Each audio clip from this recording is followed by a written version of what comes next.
Bugungi videoyimda sizlarga suv ishlab chiqarish liniyasi haqida gapirib o'taman.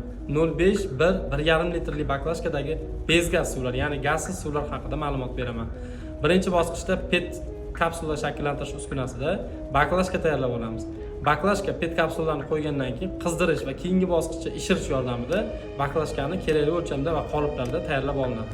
Tayyor bo'lgan baklashkalar keyingi bosqichga konveyer orqali, ya'ni monoblok uskunasiga o'tadi. Monoblok uskunasining 3 ta funksiyasi bor. Birinchi bosqichda baklashkalar chayiladi, keyingi bosqichda u quyiladi, ya'ni kerakli dozalarda quyiladi. 0,5 litr bo'lsa 0,5 litr, 1 litr bo'lsa 1 litr yoki 1,5 litr. Keyingi bosqichda esa uni qopqog'i yopiladi.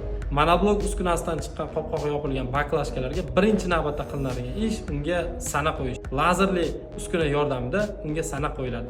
Keyingi bosqichda esa unga etiketka yopishtirish kerak bo'ladi. Ya'ni yorliq. Etiketkani yopishtirishda ikki xil tasnif bor. Ya'ni birinchisi samokleyka deydi, o'zi yopishadigan nakleyka yopishtirish. Bunda tannarx ozgina oshadi. Ikkinchi bosqichda esa oddiygina PET polietilen plyonka yopishtirish orqali. Polietilen plyonkalar o'rnatib berish uskunasidan o'tgandan keyin termotunnel uskunasiga kiradi. Qizdirish yordamida baklashkaga mahkamlab yopishtirilgan o'sha polietilen yorliqlar keyingi bosqichga o'tish uchun konveyer yordamida davom etadi. Konveyer yordamida o'tayotgan tayyor bo'lgan suvlarimiz keyingi bosqichda data matrix uskunasiga tushishi kerak bo'ladi. Chunki oxirgi paytda suvlarga va ichimliklarga data matrix qo'yish majburiy tarzda qonunchilikka kiritildi.